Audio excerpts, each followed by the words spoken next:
Welcome back to the deep dive. Okay, so you've given us a really interesting source today. It's a film review for the upcoming 2025 live-action version of Disney's Lilo and Stitch. And our mission, really, is to just cut straight to the chase here. We want to unpack what this specific review says. What are the film's strengths, according to it? Where does it see maybe some risks or criticisms? Yeah, exactly. And why does this perspective matter if you're curious about this remake or even just, the whole trend of these live action adaptations? Right. We're trying to get you informed, fast, based only on what this one source is telling us. Think of it like getting the highlights, the core nuggets from this review you shared, without needing to read the whole thing yourself. We're pulling out its main points. Okay, let's dive right in then. The film, obviously, it's revisiting that story. Hawaii, Lilo, Stitch, ohana family, healing, hope, all that. Yeah, the classics. But the review, it seems to immediately point out the big challenge for any of these remakes, right? Dealing with nostalgia, people love the original. Oh, absolutely. And balancing that with needing to connect with maybe a new audience, kids today, it's a tough line to walk. And this review highlights that tension. It says the film tries to walk a fine line, as they put it. And according to this review, it seems to lean pretty heavily into being faithful.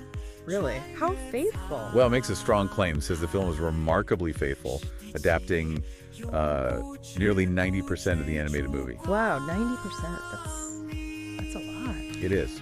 And it even points to specific iconic scenes, like Lilo adopting Stitch, the whole surfboard bonding moment. It says those are clearly honored in this version. Okay, so the structure, the main story beats, they're there. Yes, the review really stresses that loyalty, structurally and emotionally. But here's where it gets interesting, according to the source. It argues the film doesn't just stop at copying. It uses the live-action format to actually deepen the narrative. Deepen it. Okay, how does the review say it does that? What does that mean? It talks about adding visual details, certain emotional beats, things that maybe weren't as explored in the animation. Like what specifically? Well, the review mentions things like Lilo's grief over her parents, Nani's struggle with responsibility, that crushing weight she carries, and Stitch's own journey, figuring out what ohana even means. It says these are explored with more nuance. Okay, so taking the foundations that were already there in the cartoon, but giving them maybe a bit more space, more depth in live action. Precisely. That seems to be the argument. And the review also flags the portrayal of Hawaiian culture. Oh, what does it say about that? It describes it as being more grounded and respectfully expanded. The goal, it says, was aiming for a richer, more immersive experience compared to the original animation. That sounds like a key area where they tried to build on it, not just, redo it. Seems so, based on this review. It sounds like a significant enhancement they're pointing to. Okay, let's shift gears a bit. The review apparently really focuses on some character changes and additions too. Yeah, a couple stood out in the review. The biggest one seems to be the social worker role. Right, in the original you had Cobra Bubbles. Very imposing figure. Memorable. Definitely memorable. But this film, it introduces a Mrs. Kikoa, and she's played by Tia Carrere. Oh, interesting. From the original voice cast of Nani, right? Exactly. And the review sees this as a really successful change. It says she brings a grounded, empathetic energy to that role. So less intimidating. Yeah, the argument in the review is that it shifts the dynamic. It's less of a bureaucratic threat just hanging over Lilo and Nani. Okay. And more towards compassionate oversight. The review actually says this change works remarkably well in today's context. Oh. That's a pretty big tonal shift for a character who's so central to their whole situation. It really is. And then there's the other character the review mentions, one who wasn't in the original at all, a new neighbor. A totally new character. What's her role? Yeah, female neighbor.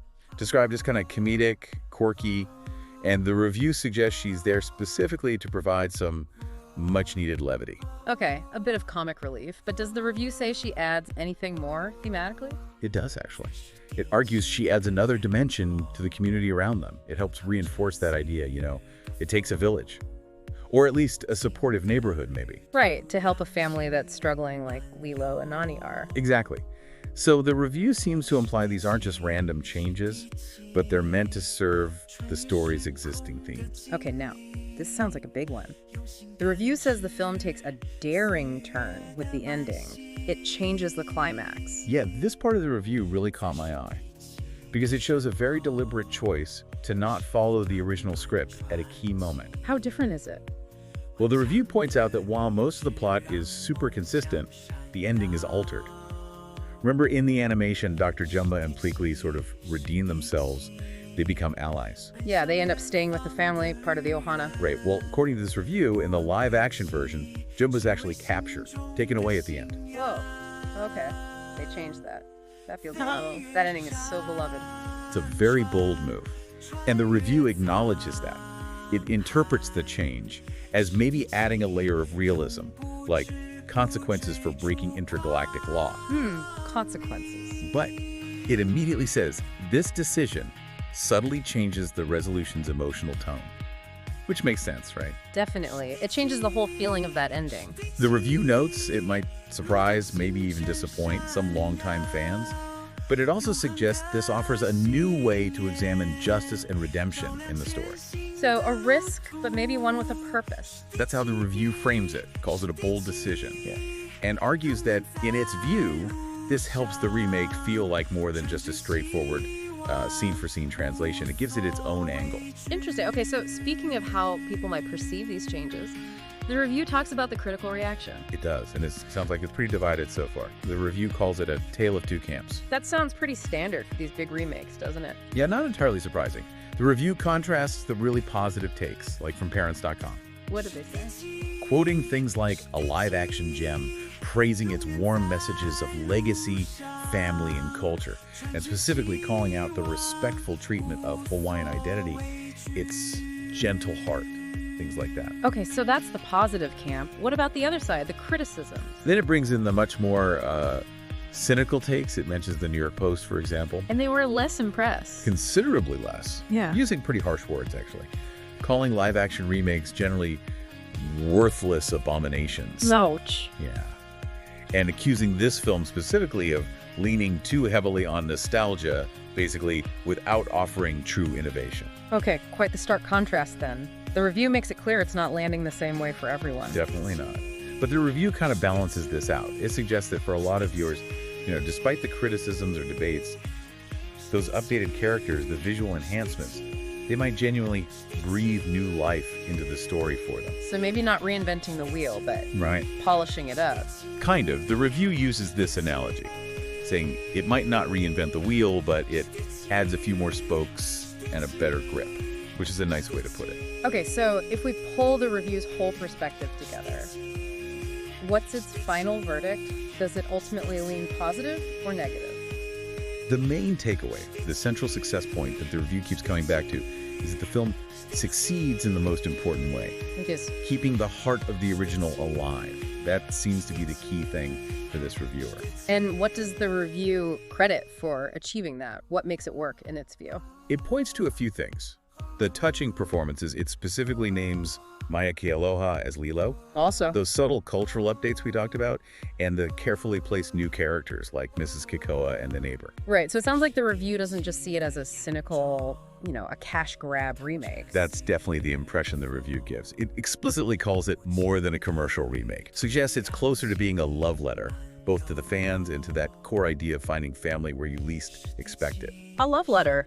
That's quite positive. It is. And while the review fully acknowledges the criticisms, the debates that always happen with remakes, and even the specific risks this one takes with the ending. Yeah. Its final thought is that this Lilo and Stitch, this adaptation, ultimately finds its own voice in a sea of echoes. Finds its own voice in a sea of echoes. That's a strong concluding thought from this review you shared. It suggests that, okay, maybe despite all the pressures, the comparisons, it manages to stand on its own, at least somewhat. Right. It finds a way to navigate that tricky space between honoring the past and being relevant now. That's the argument this specific review is making anyway. Okay, well that wraps up our deep dive into this particular review of the new Lilo and Stitch. We've pulled out what it sees as the key points. That balance between faithfulness and adding new depth. The character changes Mrs. Kikoa, replacing Cobra Bubbles, new neighbor. That really bold change to the climax with Jumba's fate. Yeah, that's a big one. And how the critical reception is apparently shaping up. Very split based on this source. But the review's main argument seems to be that overall, despite those debates, the film succeeds because it keeps the original's heart, finds its own rhythm. Exactly. Preserving that emotional core while adding its own touches. So something for you listening to maybe chew on based on this review. When a remake makes a really significant change, like altering a well-known ending Jumba's fate here, how much does that one decision actually change the whole story's meaning or feeling for you? That's a great question. Or maybe think about that critical split the review mentioned. What do you think are the absolute must-haves for a remake to feel respectful? And what allows it to actually find its own voice, rather than just being, an echo of the original? Yeah, what makes it stand out? Something to ponder?